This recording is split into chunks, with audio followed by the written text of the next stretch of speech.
Welcome to Wealth Trigger 5.0. Dr. Joe Vitale from The Secret and I are going to give you video pep talks every day. And in this program, we'll be exploring the depths of human behavior and psychology to get to the roots of creating abundance and wealth in your life.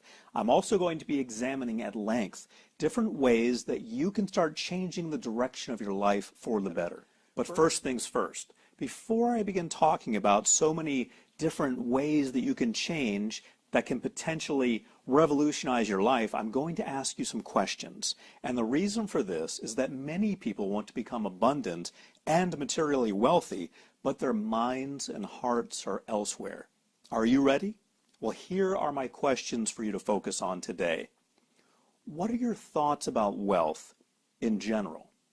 Next question, what kinds of emotions are present when the thought of wealth crosses your mind? And how do you look at people who are abundant, happy, and successful with their lives? Next question, how do you see yourself in 10 years or more? And finally, what would you give to realize the life of your dreams? Now, answer these questions thoroughly. Write down your answers in a journal, and I'd like you to keep a journal of your journey to abundance, because at this point in time, you don't have any more time to delay the process. What process am I talking about here? I'm talking about the process that is called creating abundance and wealth in your life. So pay attention to the important word create. When we create something, we take raw material and we transform it into something else, right?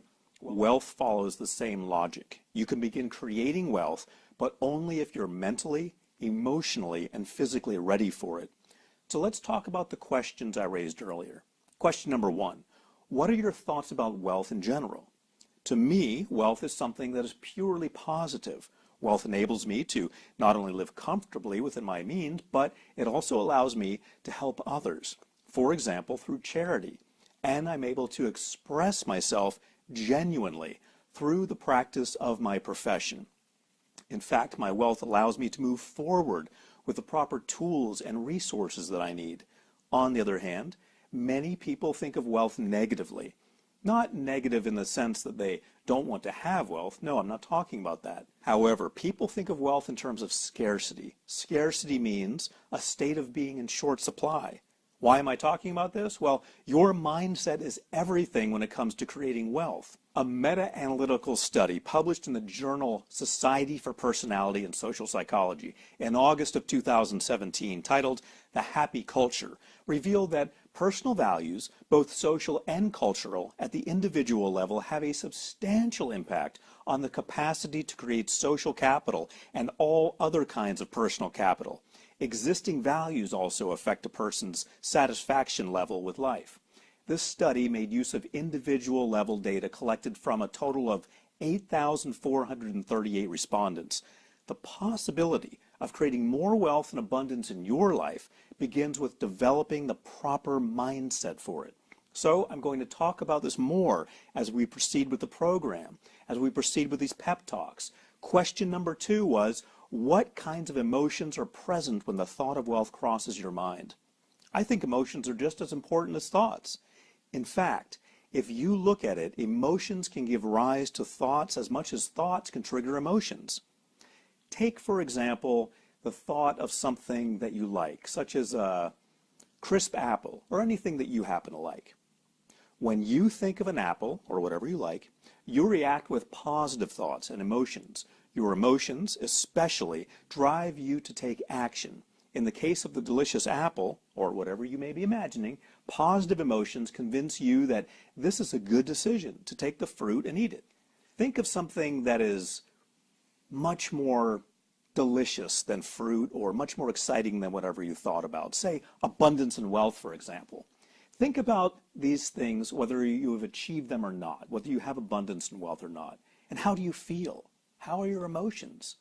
You see, it's easy to understand why some people have a challenging time creating wealth because their emotions are not aligned with what they want to achieve.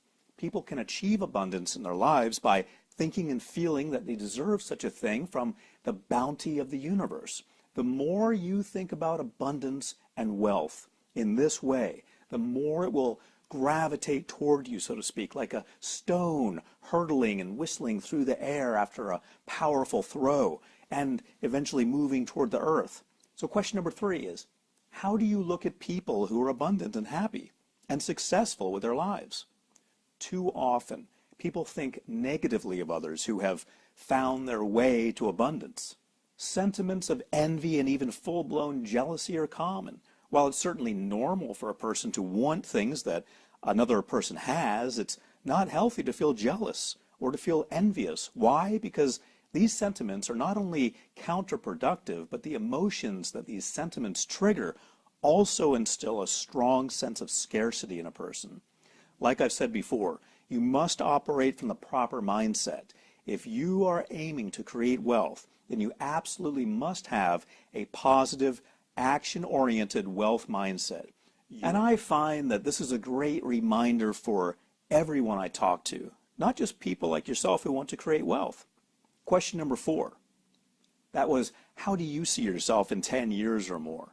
Now, this is a funny question for many people because 10 years sounds like an awfully long time, right? Well, what I want you to realize at this moment is that every moment counts. Now, before you found this program, you didn't know all these things, or perhaps you only had an inkling about the impact of mindset over action, but now you do. And because you took action at the moment of possibility, you achieved something in the process. Outcomes, both good and bad, rely on actions. And to complete an action, you need resources and time. Now, there's plenty that you can achieve in a day. A week of focused action and reasonable goal setting can be life-changing compared to years of inaction or years of lack of direction. And the 5th question, by the way, what would you give to realize the life of your dreams? Well, wealth can come out of nowhere. And we're not just talking here about money that we find lying randomly on the street. The opportunities to create massive wealth can come whenever our emotions and our thoughts are finally aligned with abundance. The bigger challenge is allowing yourself to fully engage when the opportunities for personal abundance finally arrive. How willing are you to give the necessary time and effort for wealth to manifest in your life? It's one thing to want something. Manifesting or actively creating it is another thing completely. And while it's true that manifestation is dependent on thought, thought without action will not create the results that you want. Think about those things. I'm Dr. Steve G. Jones, hoping you